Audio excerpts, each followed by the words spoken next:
Major সাহেব, major সাহেব। কিন্তু সামনে টাকাতেই মেহুর কথা যেন গলার কাছে আটকে গেল। মুহূর্তেই তার গাল দুটো টকটকে লাল টমেটোর মতো হয়ে উঠল।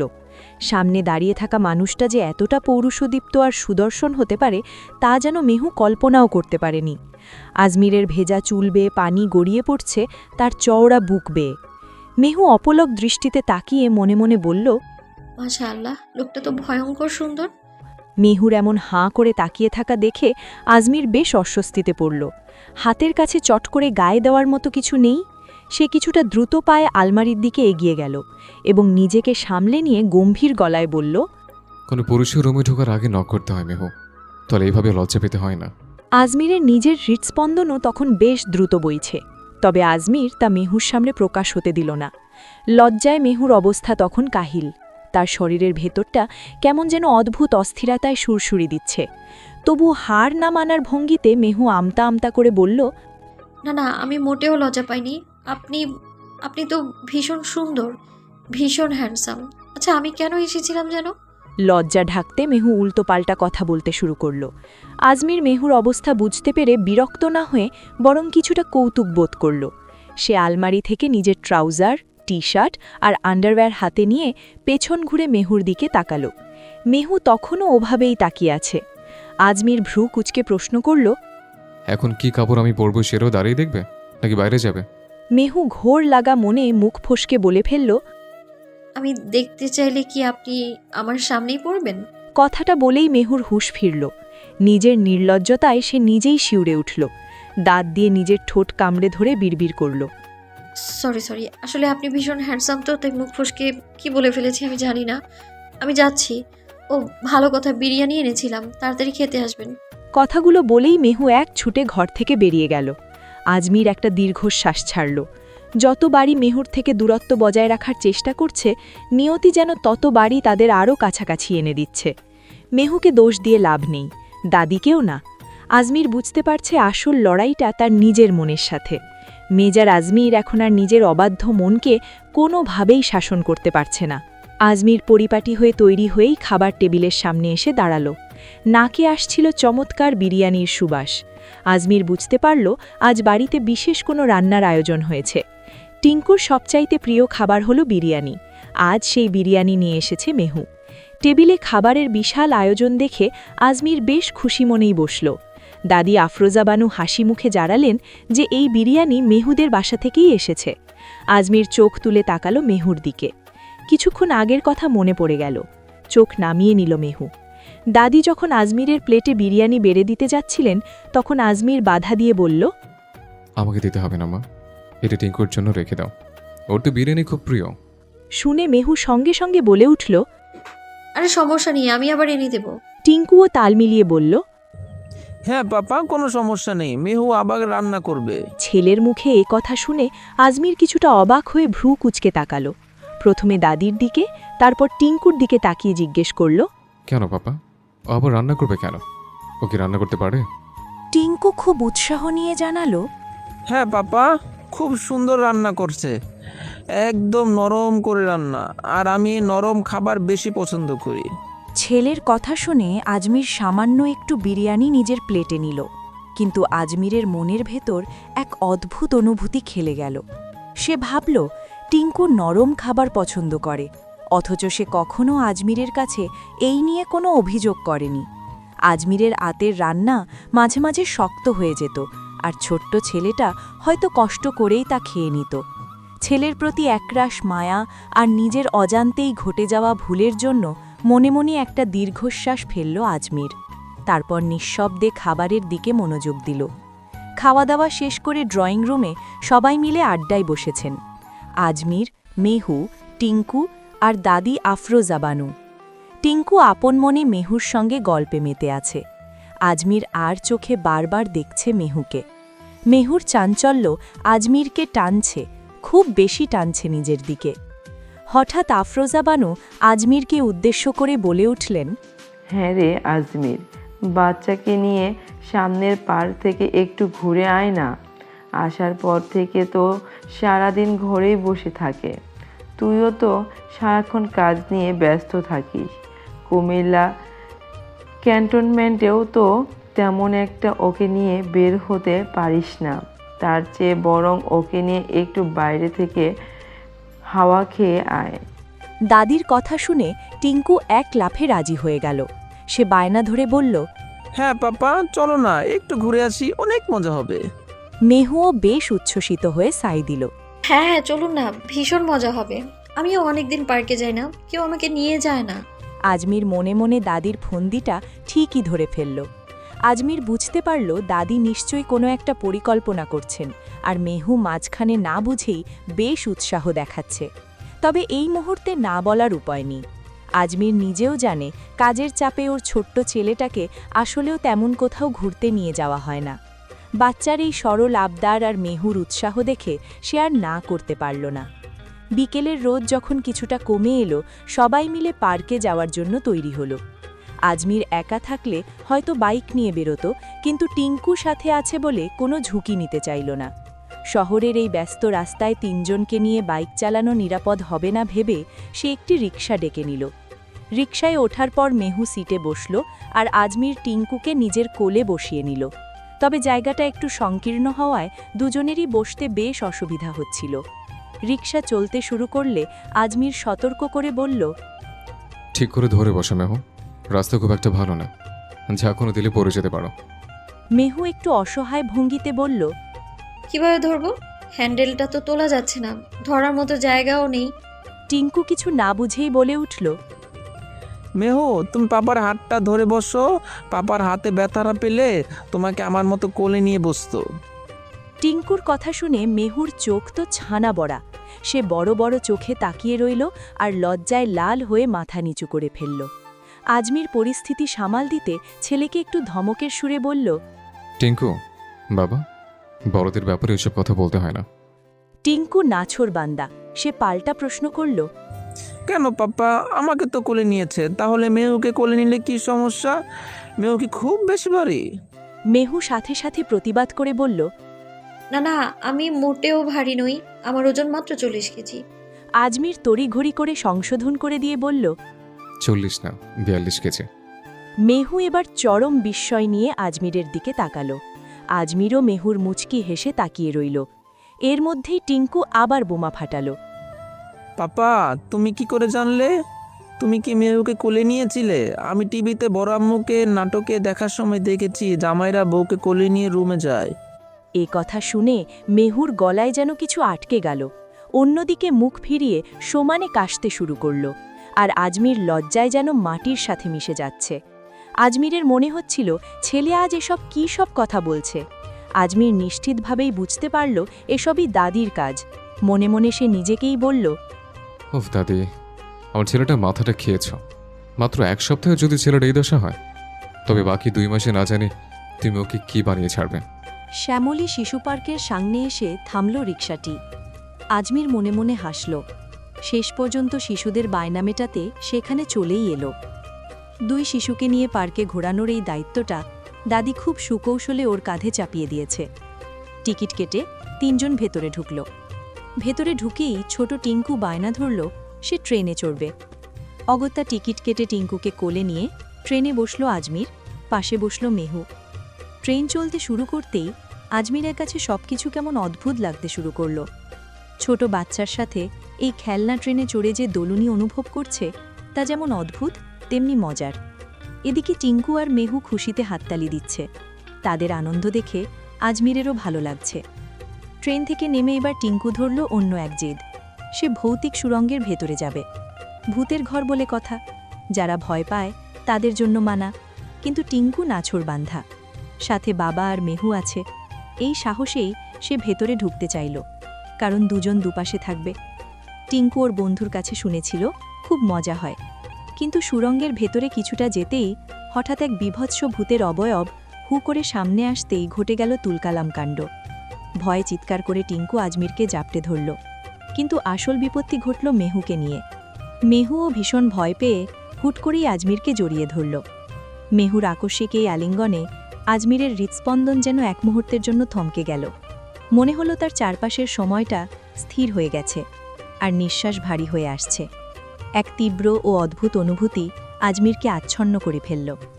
যতবারই মেহু তার এতটা কাছাকাছি আসে আজমিরের পক্ষে নিজের আবেগ নিয়ন্ত্রণ করা প্রায় অসম্ভব হয়ে পড়ে।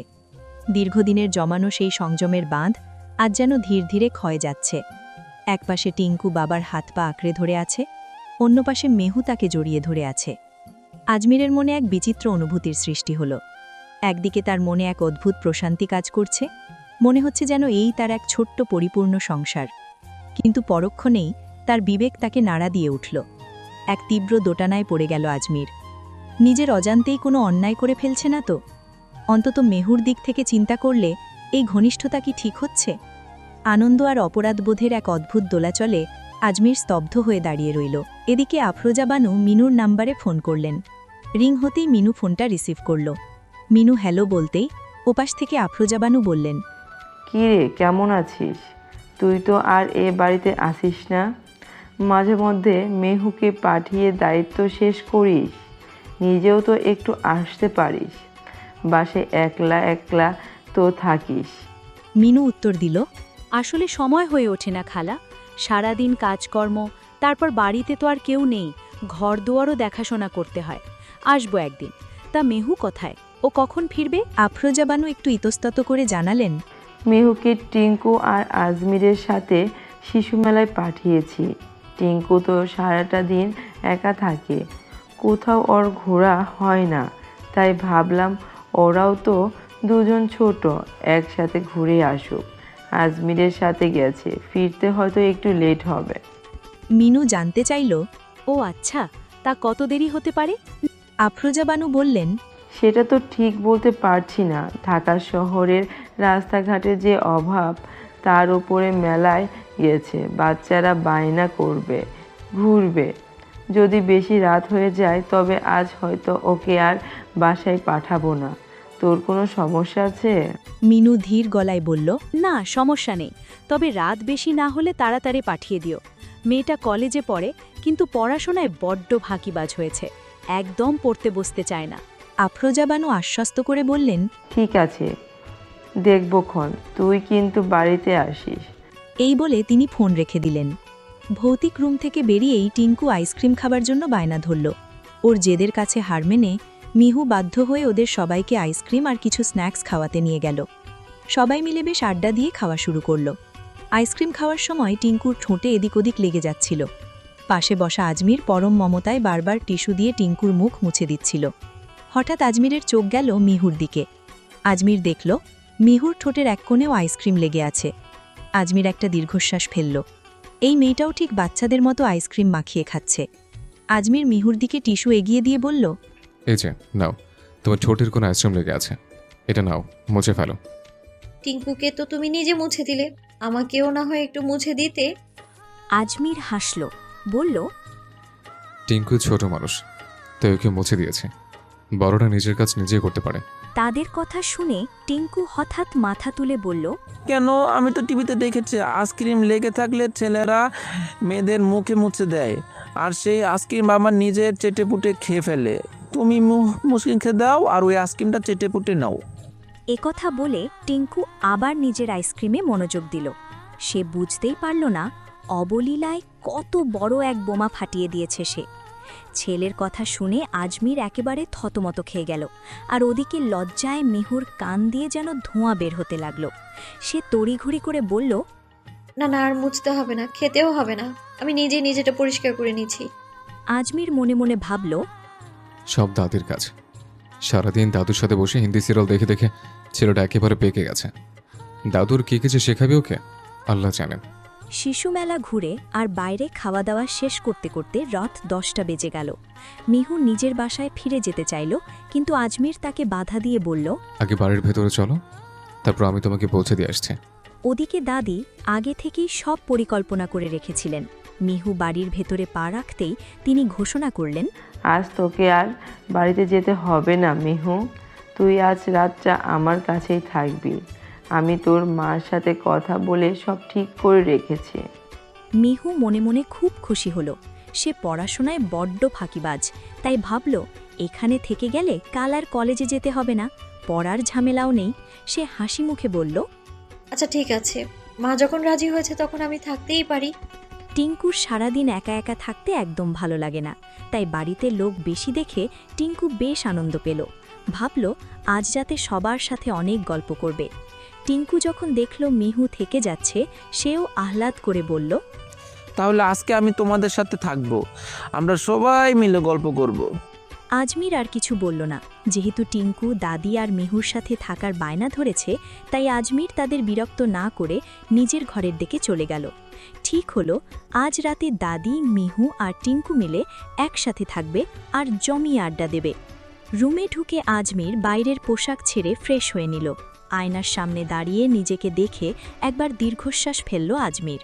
এরপর বিছানায় গা এলিয়ে দিয়ে চোখ বুঝতেই সারাদিনের ঘটে যাওয়া ঘটনাগুলো একের পর এক সিনেমার মতো ওর চোখের সামনে ভেসে উঠতে লাগল।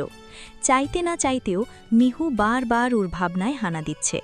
আজমির নিজের মনকে অনেক বোঝানোর চেষ্টা করছে, কিন্তু কোনোভাবেই নিয়ন্ত্রণ করতে পারছে না।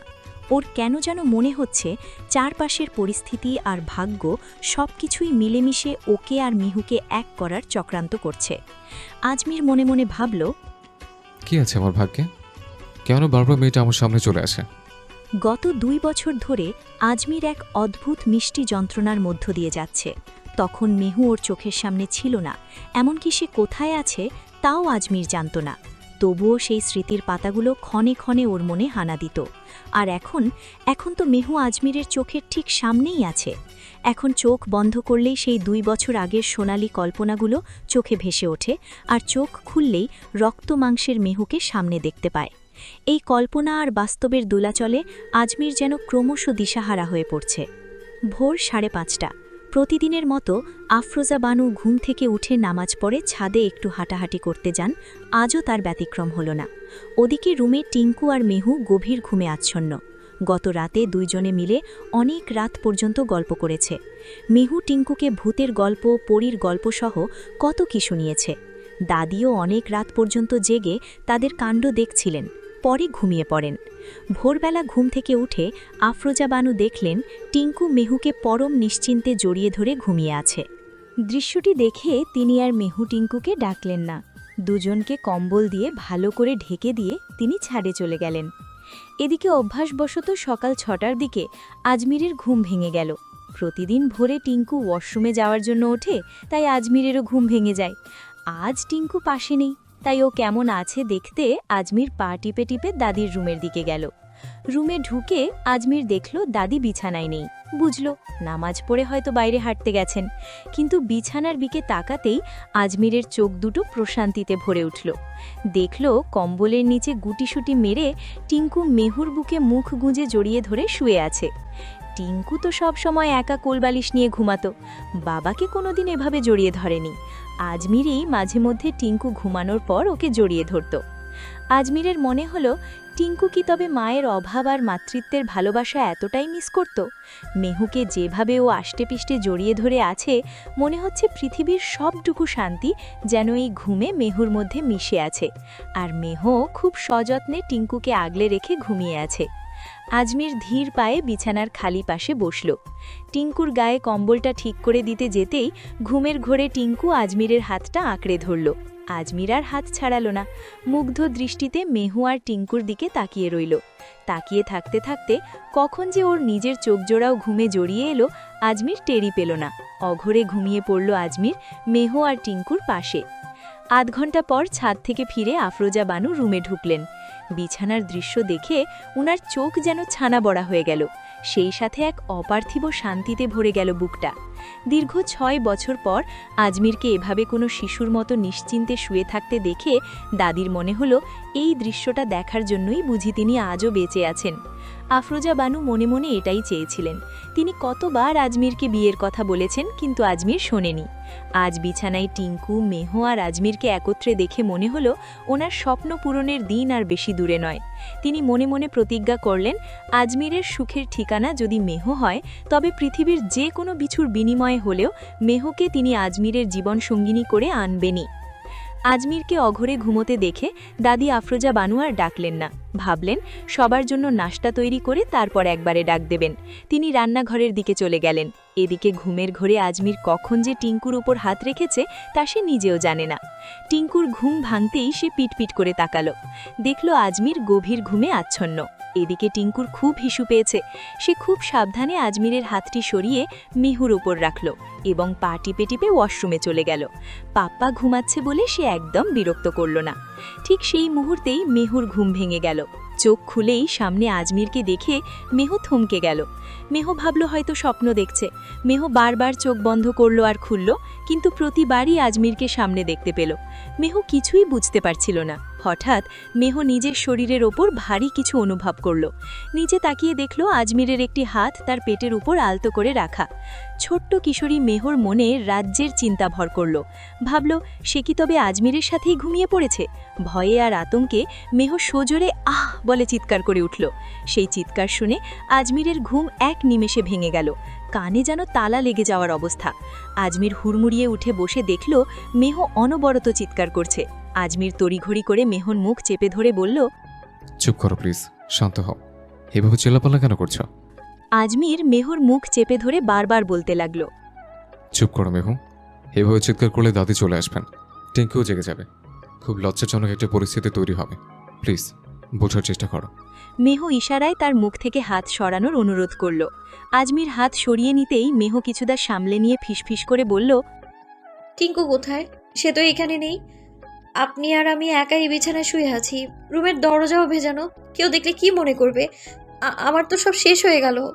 জীবনে প্রথমবার অন্য কারো বাড়িতে, বিশেষ করে একজন পুরুষের পাশে এভাবে নিজেকে আবিষ্কার করে মেহু যেন দিশেহারা হয়ে পড়ল। সে ভাঙা রেকর্ডের মতো বলেই চলল। কেউ রুমে ঢুকলে আমি কি জবাব দেব? আজমির অপ্রস্তুত হয়ে সাফাই দেওয়ার চেষ্টা করল। বিশ্বাস করো, আমি টিঙ্কুকে জড়িয়ে শুয়েছিলাম। কিভাবে কি হয়ে গেল আমি নিজেও জানি না। আমি মাত্র কিছুক্ষণ আগে এসেছি। দাদি হয়তো নামাজ পড়তে গেছেন। আজমির যখন মেহুকে বোঝাতে ব্যস্ত যে এসবই ভুলবশত হয়েছে, তখনই তার নজর গেল ওয়াশরুমের দরজার দিকে। দেখল টিঙ্কু সেখানে দাঁড়িয়ে হাঁ করে তাকিয়ে আছে। টিঙ্কু বুঝতে পারছে না তার পাপা কেন মেহুকে এভাবে চেপে ধরে রেখেছে। ঠিক সেই মুহূর্তে দাদিও নাশতা খাওয়ার জন্য ডাকতে এসে দরজায় থমকে দাঁড়ালেন। তিনি দেখলেন আজমির মেহুকে ধরে রেখেছে আর মেহু নিজেকে ছাড়ানোর আপ্রাণ চেষ্টা করছে। পরিস্থিতি দেখে আজমির পাথরের মতো জমে গেল। দাদি আর ছেলের সামনে এই অবস্থার কোনো ব্যাখ্যা আজমিরের কাছে নেই। আজমির এক দীর্ঘশ্বাস ফেলে মেহুকে ছেড়ে দিল। কোনো কথা না বলে, কোনো কৈফিয়ত না দিয়েই সে বিছানা থেকে নেমে হন হন করে নিজের রুমের দিকে চলে গেল। আজমির নিজের রুমে এসে খাটের উপর স্তব্ধ হয়ে বসে রইল, যেন নিজের চোখ আর ভাগ্যকে বিশ্বাস করতে পারছে না। নিজের মনেই ধিক্কার দিয়ে উঠল, ছি, শেষ পর্যন্ত ছেলে আর দাদির সামনে এভাবে হাতে নাতে ধরা পড়তে হলো। আজমির কিছুতেই হিসাব মেলাতে পারছে না। আজমিরের হাত মেহুর ওপর গেল কি করে? আজমির তো নিশ্চিত সে কখনোই মেহুকে জড়িয়ে ধরার কথা চিন্তাও করেনি। হঠাৎ মাথায় এলো আজমির তো ঘুমানোর সময় টিঙ্কুকে জড়িয়ে ধরেছিল। টিঙ্কু যেহেতু মাঝখানে ছিল না, নিশ্চয়ই যাওয়ার সময় অতিপক্কতা দেখিয়ে বা পাপার ঘুম যেন না ভাঙে, তাই তার হাতটা মেহুর ওপর তুলে দিয়ে গেছে। রাগে লজ্জায় আজমির নিজের চুল খামচে ধরল। দাদি আর ছেলের সামনে এখন মুখ দেখাবে কি করে? নিজের চেয়ে বয়সে এত ছোট একটা মেয়ের সামনে কত বড় লজ্জার ব্যাপার। সবাই ভাববে আজমির একা পেয়ে সুযোগ বুঝে মেহুকে জড়িয়ে ধরেছে। তবে আজমিরের মনে মিহুর ওপরও কিছুটা বিরক্তি জমল। মনে মনে ভাবল, মেহু এত চিৎকার কেন করলো? বারবার বোঝানোর চেষ্টা করলাম যে ইচ্ছে করে ধরিনি, তাও থামল না। অথচ 2 বছর আগে যখন আমাকে সবার সামনে চুমু খেয়েছিল, তখন তো আমি একবারও চিৎকার করে বলিনি যে কেন আমাকে চুমু খাচ্ছ। পুরো বিষয়টি নিয়ে আজমির এক চরম অস্থিরতার মধ্যে পড়ে গেল। আফরোজা বানু মেহুর রুমে ঢুকে স্নেহের সাথে ওর অগোছালো চুলগুলো গুছিয়ে দিলেন। শান্ত গলায় বললেন, পাগলি মেয়ে, ও কি তোকে ইচ্ছে করে ধরেছে? তুই তো টিঙ্কুর সাথে শুয়েছিলি। টিঙ্কুকে জিজ্ঞেস কর, ওই নিশ্চয় যাওয়ার সময় ওর পাপার হাতটা তোর ওপর রেখে গেছে। দাদির কথা শুনে মেহু টিঙ্কুর দিকে তাকালো। দেখল টিঙ্কু অপরাধীর মতো মাথা নিচু করে দাঁড়িয়ে আছে। মেহু মুহূর্তেই বুঝতে পারল সে অনেক বড় ভুল করে ফেলেছে, কিন্তু ওই সময়ে ঘুম ভেঙে হঠাৎ নিজেকে ওই অবস্থায় দেখে সে প্রচণ্ড ভয় পেয়ে গিয়েছিল। রুমে কেউ নেই, দরজা ভেজানো, আর তার উপর মেজর সাহেব তাকে ওভাবে জড়িয়ে ধরে আছেন। লজ্জা আর আতঙ্কেই মেহু চিৎকার করে ফেলেছিল। এখন মেহুর নিজের ওপরই খুব ঘৃণা হচ্ছে। ছি, মেজর সাহেব এখন কি মনে করবেন? এভাবে চিৎকার করে মানুষটাকে সবার সামনে কত বড় লজ্জায় ফেলে দিল। অথচ ওর মেজর সাহেব মানুষটা কত ভালো। মেহু বারবার দরজার দিকে তাকাচ্ছে আর ভাবছে এখন সে কিভাবে ক্ষমা চাইবে। ক্ষমা যে চাইতেই হবে, কারণ মেহু জানে মেজর সাহেব অভিমান করেছেন, আর সেই অভিমান ভাঙানো খুব দরকার। মেহু যখন মনে মনে ক্ষমা চাওয়ার উপায় খুঁজছে, তখন টিঙ্কু ড্যাব ড্যাব করে মেহুর দিকে তাকিয়ে রইল। টিঙ্কু মেহুকে নিজের কাছে ডাকল। টিঙ্কু অপরাধীর মতো গুটি গুটি পায়ে এগিয়ে এসে বলল, সরি মিহু, আমার পাপা সত্যি কিছু করেনি। আমি দিয়ে গেছিলাম হাত তোমার পেটে, যেন পাপার ঘুম না ভাঙে, তাই আমার খুব খারাপ লাগছে। মেহুর চোখে পানি চলে এলো। টিঙ্কু মেহুর চোখের পানি মুছতে মুছতে বলল, চলো পাপার কাছে, পাপা সরি বলবে, সব ভুলে যাও, তোমরা মাফ করে দিবে। মেজর সাহেবের অভিমান কিভাবে ভাঙাবে তা নিয়ে দুজন মিলে কানে কানে অনেকক্ষণ ফিসফিস করে বুদ্ধি করল। তাদের এই কাণ্ড দেখে দাদি আফরোজা বানু মুচকি হাসলেন। দাদি বললেন, তোরা যা বুদ্ধি করার কর, আমার নাতির রাগ কিন্তু আজ ভাঙতেই হবে। তোদের দুজনের কাজই আজ এটা। যদি আজমিরের অভিমান ভাঙতে না পারিস তবে কিন্তু খবর আছে। এই বলে তিনি নাশতা গোছানোর জন্য টেবিলে চলে গেলেন এবং যাবার সময় বলে গেলেন, তাড়াতাড়ি আয়, নাস্তা টেবিলে দিচ্ছি। এদিকে আজমির ওয়াশরুম থেকে ফ্রেশ হয়ে তৈরি হয়ে নিল। সে ঠিক করেছে আজই মুখ নিয়ে বাসায় নাস্তা করবে না, বাইরে চলে যাবে। কত বড় লজ্জার ঘটনা ঘটে গেল। তার এত বছরের সংযম কি তবে এক মুহূর্তেই ধুলোয় মিশে গেল? একটি ছোট মেয়েকে এভাবে জড়িয়ে ধরে শুয়েছিল, এই চিন্তাটাই আজমির মেনে নিতে পারছে না। যদিও আজমির জানে সে নিজ থেকে মেহুকে ধরেনি, তবুও এই অপবাদ তার সহ্য হচ্ছে না। লজ্জার চেয়েও তার বড় অভিমান হচ্ছে মেহুর ওপর। কেন মেহু আজমিরের কথা শুনল না? কেন পরিস্থিতির গুরুত্ব না বুঝে চিৎকার করল? যদিও আজমির জানে মেহুর জায়গায় অন্য কেউ থাকলেও ভয়ে চিৎকার করত, কিন্তু মেহু তো আজমিরের কাছে সাধারণ কেউ নয়। মেহু না জানলেও আজমির তো জানে সে মেহুর সাথে কখনোই খারাপ কিছু করতে পারে না। এই না বোঝাটুকুই আজমিরের মনে জেদ আর কষ্টের সৃষ্টি করেছে। আজমির তৈরি হয়ে রুম থেকে বের হতেই দাদি আফরোজা বানু পথ আগলে দাঁড়ালেন। দাদি ভালো করেই জানেন লজ্জায় আর অভিমানে আজমির এখন বাড়ি থেকে পালিয়ে বাঁচতে চাইছে। দাদি আজমিরের হাত ধরে জোর করে বললেন, কোথায় যাচ্ছিস রেডি হয়ে? নিজের বাড়ি ছেড়ে কেউ এভাবে যায়? আরে গোলাম, তুই ওইটুকু একটা মেয়েকে জড়িয়ে ধরে শুয়েছিলি, ওর দিক থেকে ভেবে দেখ তো, তোর মতো আস্ত একটা জোয়ান পুরুষ যদি একটা বাচ্চা মেয়েকে জড়িয়ে ধরে থাকে তবে ভয় পাওয়াটাই তো স্বাভাবিক। আজমির দাদির দিকে তাকিয়ে এক দীর্ঘশ্বাস ফেলল। মনে মনে বলল, তোমার বাচ্চা মেয়ে 2 বছর আগে আজমেরকে চুমু খেয়েছে। আজমির বুঝতে পারল দাদি তাকে এখন ছাড়বেন না। দাদি আজমিরকে জোর করে নাস্তার টেবিলে বসিয়ে বললেন, মেহু এখন সত্যিটা জানে। টিঙ্কুই যে তোর হাত ওর ওপর রেখেছিল সেটা ও বুঝেছে। এখন ওরা দুজনে খুব লজ্জিত, তোর সামনে আসতেও ভয় পাচ্ছে। আজমির অভিমানী সুরে বলল, ভালো হয়েছে ভয় পেয়েছে, বলে দিও আমার সামনে যেন আর না আসে। আফরোজা বানু নাতির কথা শুনে মুচকি হাসলেন, বললেন, ইস, সামনে আসবে না কেন, 100 বার আসবে। আর তুই কি ওকে না দেখে থাকতে পারবি? মনে রাখিস আমি তোর দাদি, আমার কাছে কিছু লুকাতে পারবি না গোলাম। দাদি আজমিরের চোখের দিকে তাকিয়ে আরও গভীর স্বরে বললেন, মেয়েকে যদি তোর ভালোই না লাগতো, ওর জন্য যদি মনে কোনো অনুভূতি না থাকতো, তবে টিঙ্কুর বাহানাতেও তুই জীবনে ওর বিছানায় গিয়ে শুতি না। তোকে আমি ছোটবেলা থেকে মানুষ করেছি, যে মানুষ তোর পছন্দ না তুই তার ছায়াও মারাস না। এক বিছানায় ঘুমানো তো দূরের কথা, তোদের তিনজনকে ওভাবে শান্তিতে ঘুমানো অবস্থায় দেখে আমার খুব ভালো লেগেছিল। তোকে আমি চিনি, যতটা মুগ্ধতা নিয়ে আমি তোদের তিনজনকে দেখেছিলাম, ঠিক সেই মুগ্ধতা নিয়েই তুই টিঙ্কু আর মেহুকেও দেখতে দেখতে ঘুমিয়ে গেছিস নিশ্চয়। আজমির বলল, ভুল জানো, ঠিক তখনই দাদি জোরে ডাক দিলেন। মেহু, টিঙ্কু, তোরা কোথায়? ডাক শুনে দুই অপরাধী দরজার কাছে এসে দাঁড়ালো, দুজনেরই মাথা নিচু। আজমির গম্ভীর মুখে খাবারের দিকে মনোযোগ দেওয়ার চেষ্টা করল, যেন সে কিছুই দেখছে না। তবে সে স্পষ্ট অনুভব করতে পারল অপরাধী দুজন গুটি গুটি পায়ে তারই দিকে এগিয়ে আসছে। অপরাধীর মতো মাথা নিচু করে কিঙ্কু আর মেহু দুজনে খেতে বসল। সকাল সকাল তারা যে কাণ্ড ঘটিয়েছে তাতে আজমিরের মেজাজ বেশ চটে আছে। আজমিরের গম্ভীর মুখের সামনে কারোরই কথা বলার সাহস নেই। রাগ দেখিয়ে আজমির চুপচাপ নিজের খাবারটুকু খেয়ে যাচ্ছে। এরই মাঝে আর চোখে আজমির খেয়াল করল মেহু কত যত্ন নিয়ে টিঙ্কুকে খাইয়ে দিচ্ছে। ওর প্রতিটি আচরণের মধ্যে এক অদ্ভুত মায়া আর মমতা মিশে আছে। মেহুর এই ভালোবাসা দেখে আজমিরের মনে এক দীর্ঘশ্বাস জমে উঠল।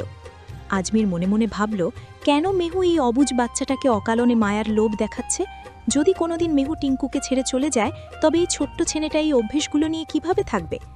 আজমির বড় মানুষ, সে না হয় পরিস্থিতি বুঝে নিজেকে সংযত করে নেবে, কিন্তু আজমিরের এই সরল বাচ্চাটা কি সমাজের কঠিন নিয়মগুলো বুঝবে?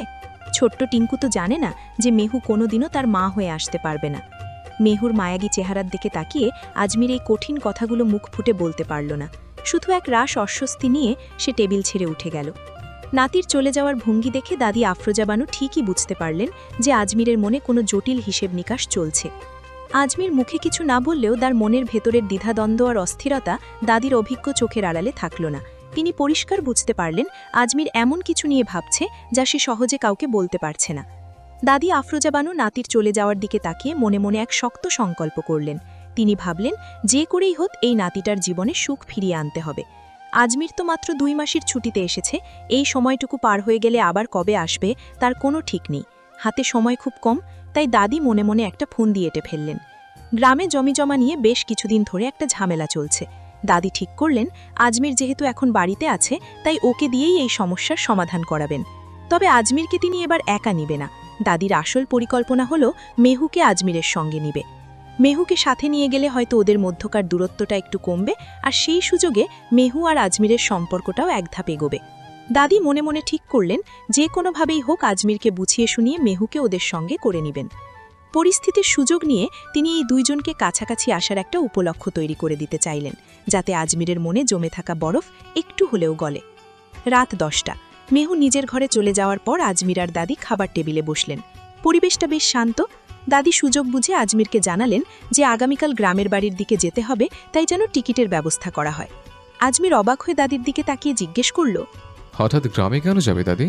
দাদি শান্ত গলায় বুঝিয়ে বললেন, জমি জমা নিয়ে কিছু কাজ বাকি পড়ে আছে। তুই যেহেতু এবার লম্বা ছুটিতে এসেছিস, তাই ভাবছি এই সুযোগে কাজগুলো মিটিয়ে ফেলি।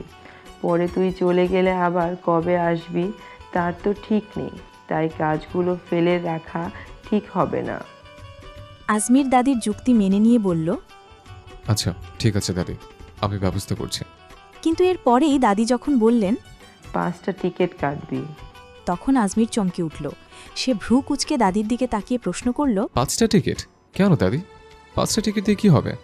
দাদি সহজভাবে উত্তর দিলেন, কেন? মিনু আর মিহু আমাদের সাথে যাবে। দাদির কথা শুনে আজমির যেন আকাশ থেকে পড়ল।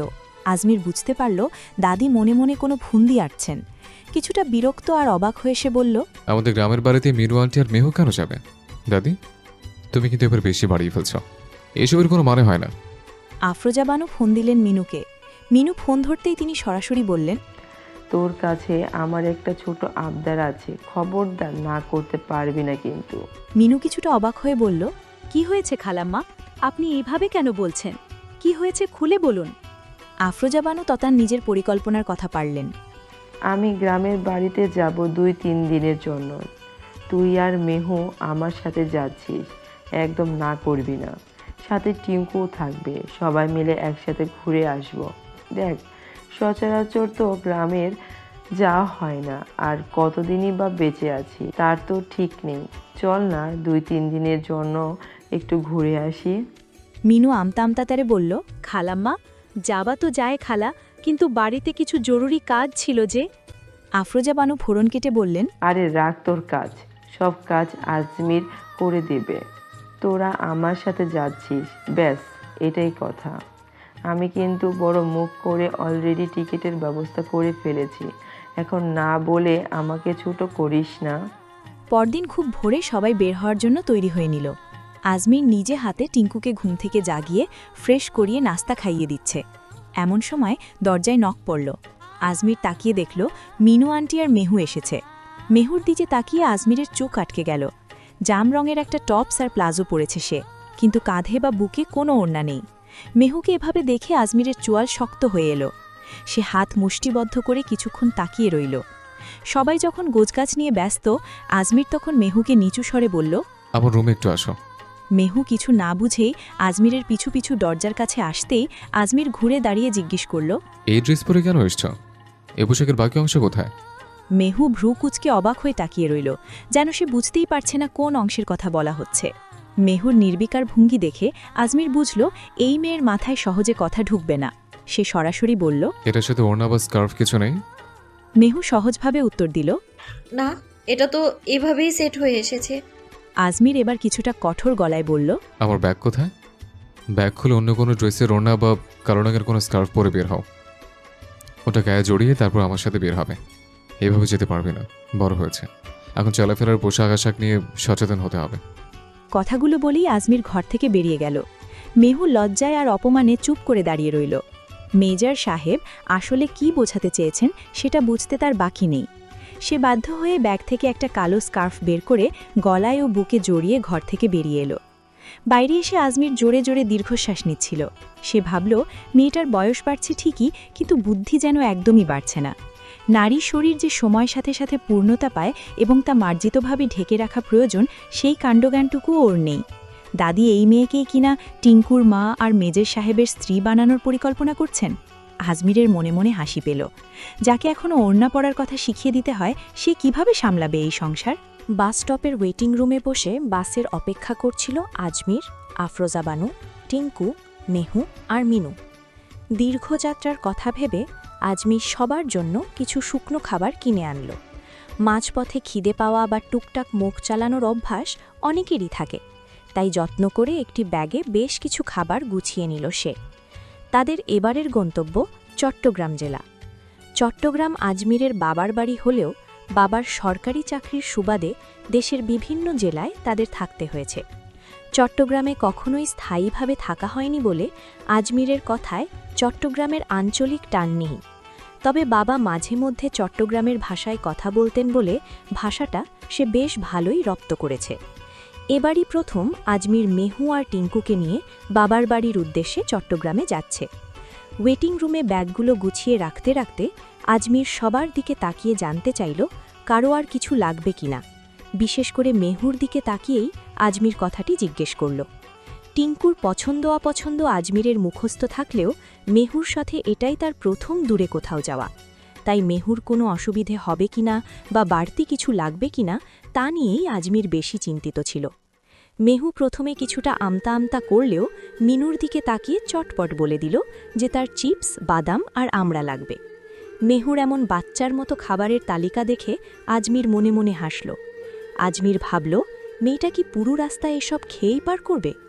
আজমির মেহুর কাছে জানতে চাইল রাস্তায় তার বমি ভাব বা মাথা ঘোরার সমস্যা হয় কিনা, কোনো ট্যাবলেট লাগবে কিনা। মিনু অভয় দিয়ে জানালো যে ওসবের কোনো সমস্যা নেই। মেহু আসলে জার্নির সময় ঘুমাতে চায় না বলে একটু পরপর কিছু খেতে পছন্দ করে।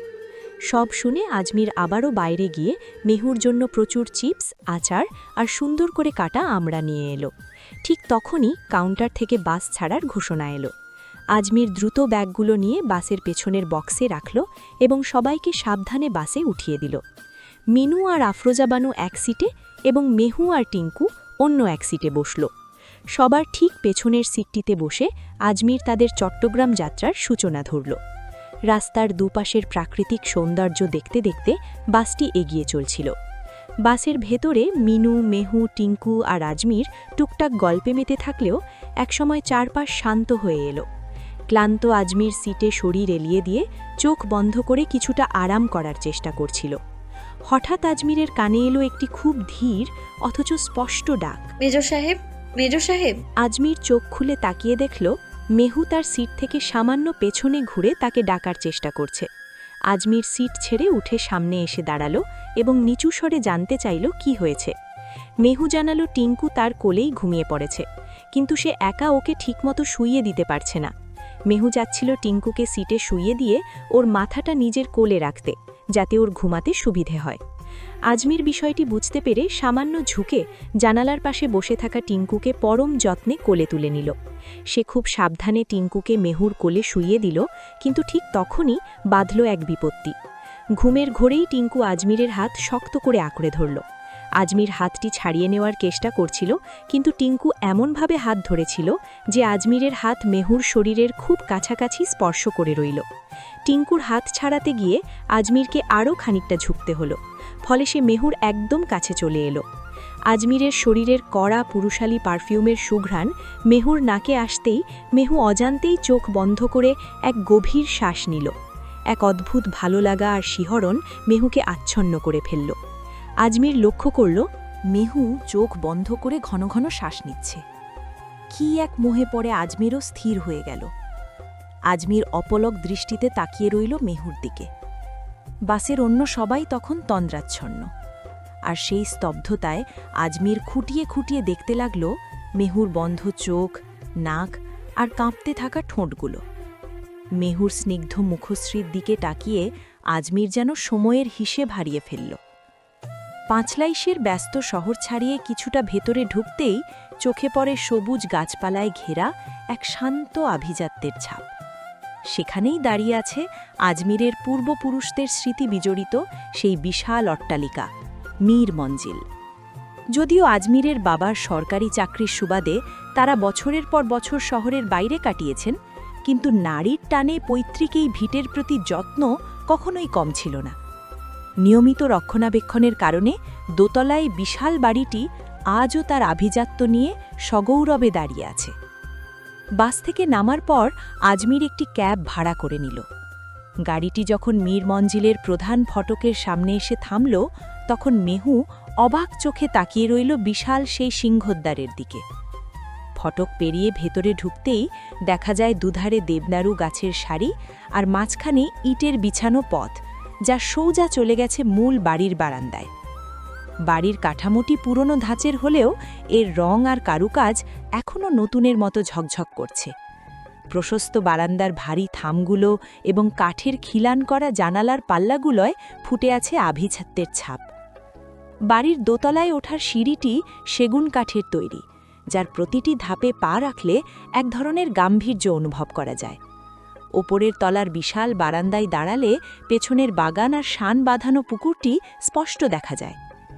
আফরোজা বানু গাড়ি থেকে নেমে এক গভীর দীর্ঘশ্বাস নিলেন। এই বাড়ি আর বিষয় সম্পত্তি নিয়ে তার মনে অনেক পরিকল্পনা। উত্তরসূরিদের জন্য যেন কোনো ঝামেলা না থাকে, তাই আজমির আর টিঙ্কুকে সাথে নিয়ে এই বৃদ্ধ বয়সে তার চট্টগ্রামে আসা। তিনি চান আজমিরের এই পৈতৃক জমির সীমানা সুন্দর করে বাউন্ডারি দিয়ে ঘিরে দিতে, যাতে প্রজন্মের পর প্রজন্ম নিশ্চিন্তে এই ঐতিহ্যের অংশীদার হতে পারে। কোনো ঝামেলা না থাকে, যেহেতু তারা থাকেন না। বাড়ির দীর্ঘদিনের পুরনো কেয়ারটেকার দৌড়ে এসে সদর দরজা খুলে দিতেই ভেতর থেকে বেরিয়ে এলো এক শান্ত শীতল হাওয়া। মেঝের দামি পাথরগুলো আয়নার মতো চকচক করছে, যেন আজমিরের বাবার নিখুঁত রুচির পরিচয় দিচ্ছে প্রতিটি কোণ। শাহমীর শরীফের মীর মঞ্জিল কেবল একটি বাড়ি নয়, এটি আজমিরের পরিবারের শক্ত ভিত আর ঐতিহ্যের প্রতীক, যা আগলে রাখতেই আজ তাদের এই ফেরা। মীর মঞ্জিলে পা রাখতেই আব্দুল মোমিন ব্যস্ত হয়ে পড়ল অতিথিদের আপ্যায়নে। দীর্ঘদিন পর বাড়ির উত্তরসূরিদের আগমনে তার চোখে মুখে আনন্দ উপচে পড়ছে। আফরোজা বানু নিজের পায়ের সমস্যার কারণে নিচতলার সেই পরিচিত রুমটিতেই রয়ে গেলেন, যেখানে তিনি বিয়ের পর থেকে সবসময় থাকতেন।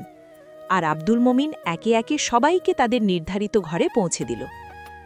আজমিরের জন্য বরাদ্দ করা হয়েছে দোতলার বিশাল মাস্টার বেডরুমটি।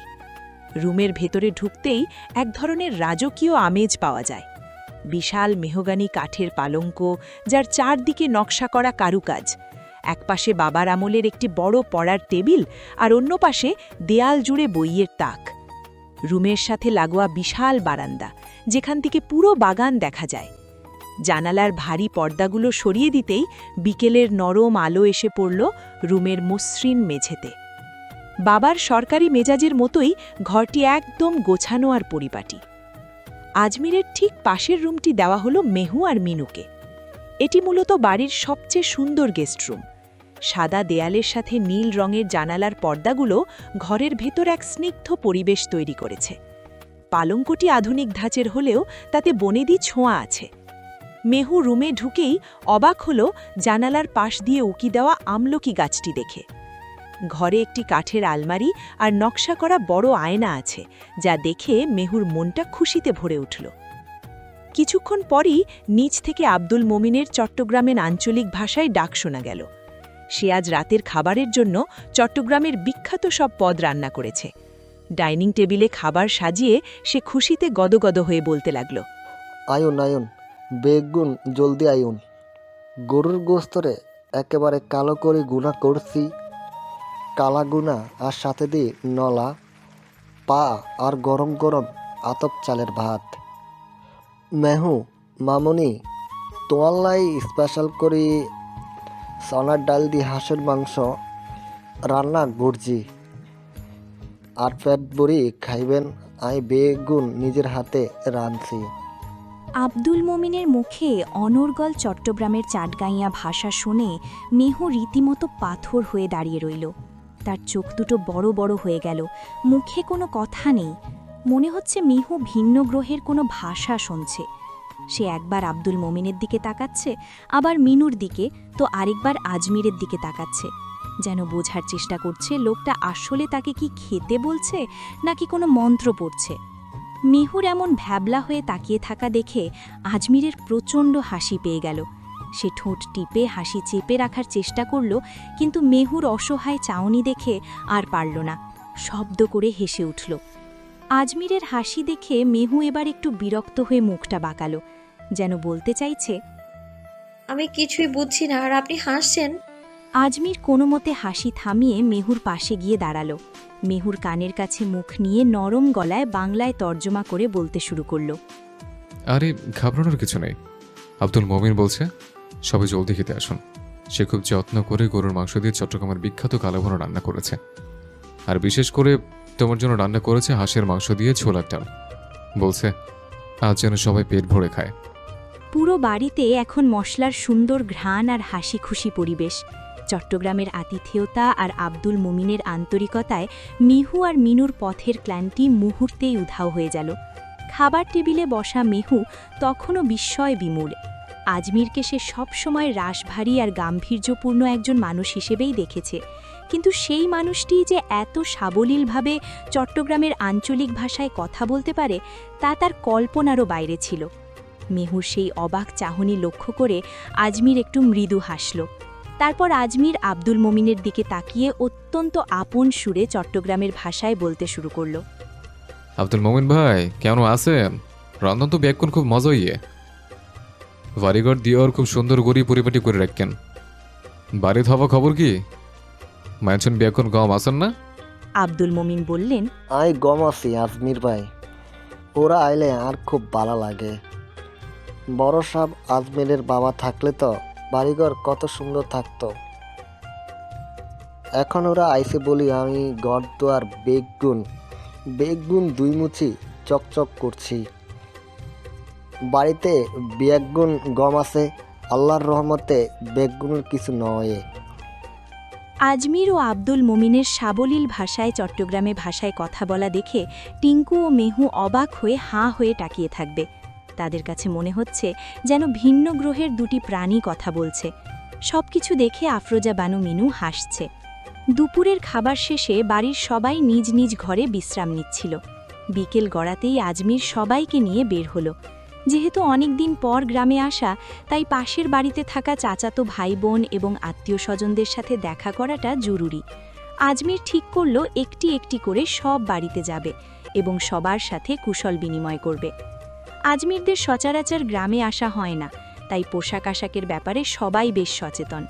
মেহু আসার সময় টপস পরে বকা খেয়েছিল, তাই এবার সে সুন্দর একটি সালোয়ার কামিজ আর ওড়না পরে তৈরি হয়েছে। মিনু পরেছে হালকা গোলাপি রঙের একটি শাড়ি, মিনুকে বেশ মানিয়েছে। আফরোজা বানু পরে নিয়েছেন বোরকা। ঢাকায় বের হওয়ার সময় বোরকা খুব একটা প্রয়োজন না হলেও এই গ্রামের সবাই বোরকা পরতে অভ্যস্ত। উনিও আগে যখন এখানে থাকতেন তখন নিয়মিত বোরকা পরতেন, তাই সেই নিয়মটাই বজায় রাখলেন। আজমিরের বাবা পরিবারের ৩ ভাইয়ের মধ্যে সবার বড়। ওনার ছোট আরও ২ ভাই আছেন, জমির শরীফ এবং আমির শরীফ। আজমিরদের প্রথম গন্তব্য হল মেজ চাচা জমির শরীফের বাসা। বাড়ির ভেতরে পা রাখতেই শুরু হলো চিরচেনা সেই আত্মীয়তার আমেজ। বাড়িতে ঢুকতেই মেজ চাচি বললেন, ভালা শনিবাজি, মেলা দিন বাদে তো আর তুন লগে দেখা হইল। তুই তো আর তো আইসই না, একদম হোরে গ্রামে আইতো পাহরি গিয়ে গুই। দিনকাল বেগুন কি টেকাই ঠাহনি?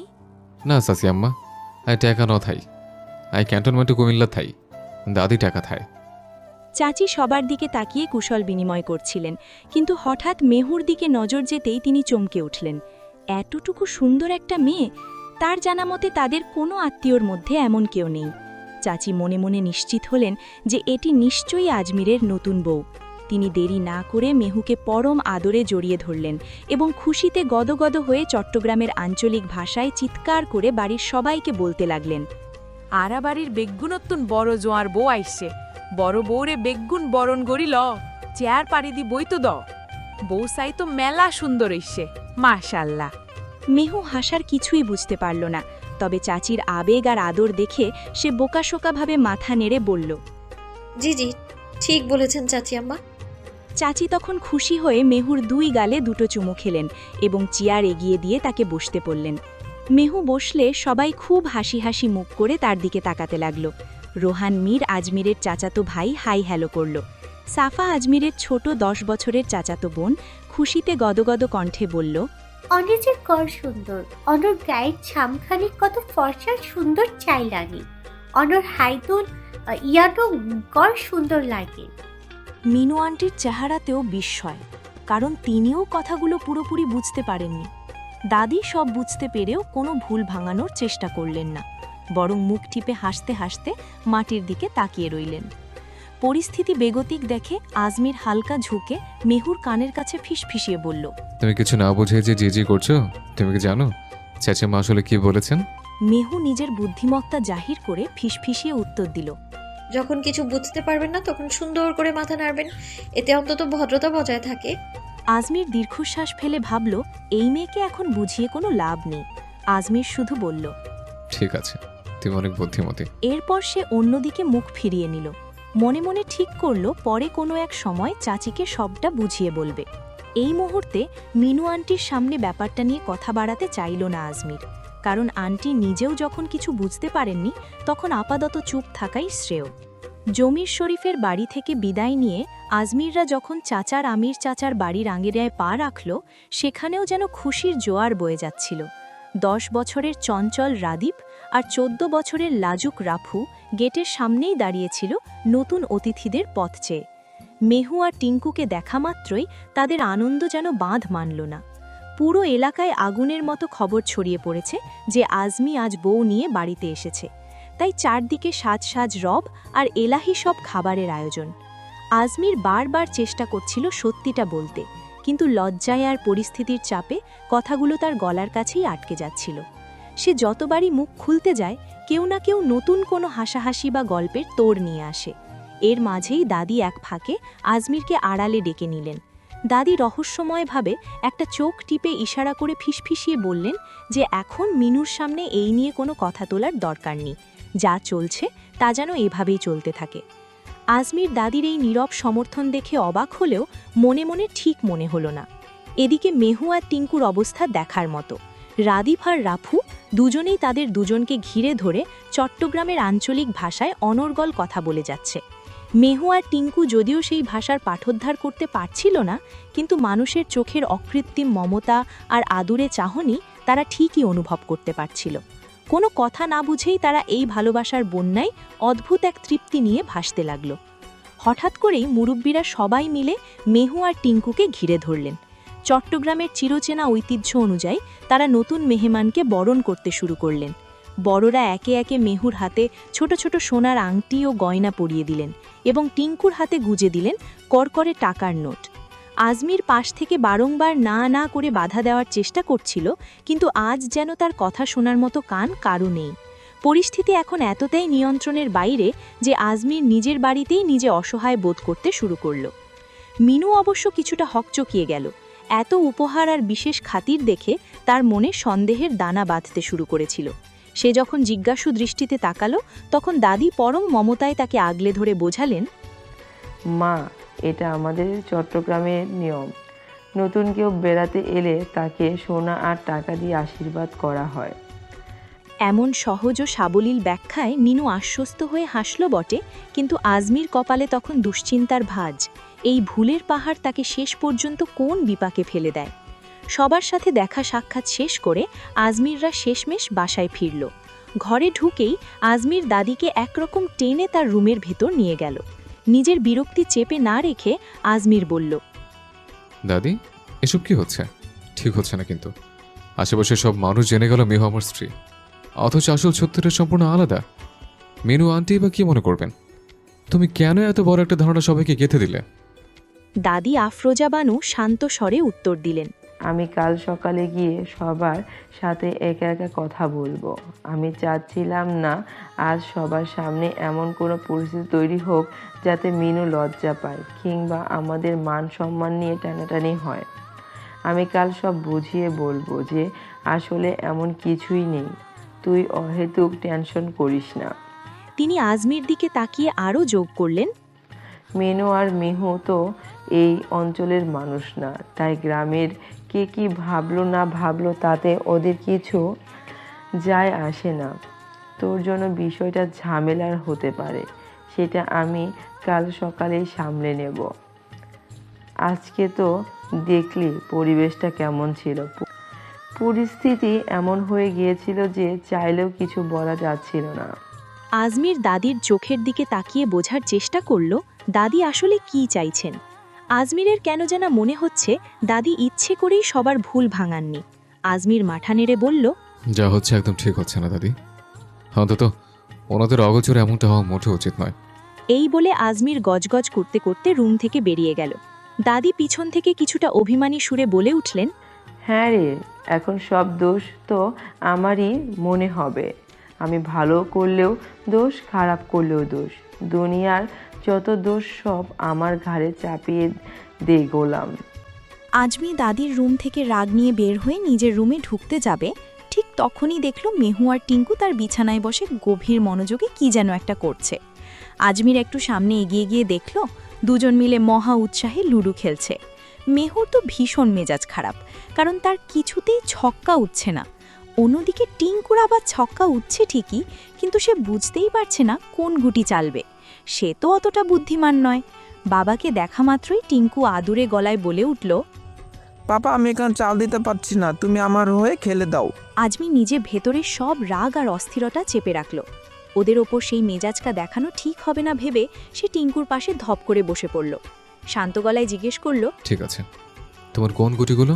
টিঙ্কু আঙুল উঁচিয়ে লাল গুটিগুলো দেখিয়ে দিল আর জানালো মেহু খেলছে হলুদ গুটি নিয়ে। আজমি ছেলের পক্ষ নিয়ে চাল দিতে শুরু করলো আর মেহু নিজের পক্ষ নিয়ে খেলতে লাগলো। দেখতে দেখতে খেলার ছলে ঘরের থমথমে পরিবেশটা অনেকটা হালকা হয়ে এলো। আজমির খেলার ফাঁকে ফাঁকে অবশ্য বারবার দেখছিল মেহুকে। লুডো খেলা তখন জমে উঠেছে। মেহু আর আজমির দুজনই এখন খেলায় মগ্ন। কিন্তু খেলার উত্তেজনার মাঝেই মেহুর অবাধ্য রেশমি চুলগুলো বারবার কপালের উপর এসে পড়ছিল। মেহু বারবার হাত দিয়ে চুলগুলো কানের পিছে গুজে দেওয়ার চেষ্টা করছিল, কিন্তু পরক্ষণেই একগুচ্ছ চুল অবাধ্য হয়ে তার চোখের সামনে এসে ভিড় জমাচ্ছিল। চুলগুলো সরাতে গিয়ে মেহু বারবার চাল দিতে দেরি করে ফেলছিল। আজমির চুপচাপ কয়েকবার মেহুর এই অস্বস্তি খেয়াল করল। মেহুর এই বারবার চুল সরানোর ভঙ্গি আর তার বিরক্তিমাখা মুখটা আজমিরের চোখে কেন যেন খুব মায়াবী লাগছিল। হুট করেই আজমির কি মনে করে খাটের এক কোণে পড়ে থাকা মেহুর নীল রঙের হেয়ার ব্যান্ডটি হাতে তুলে নিল।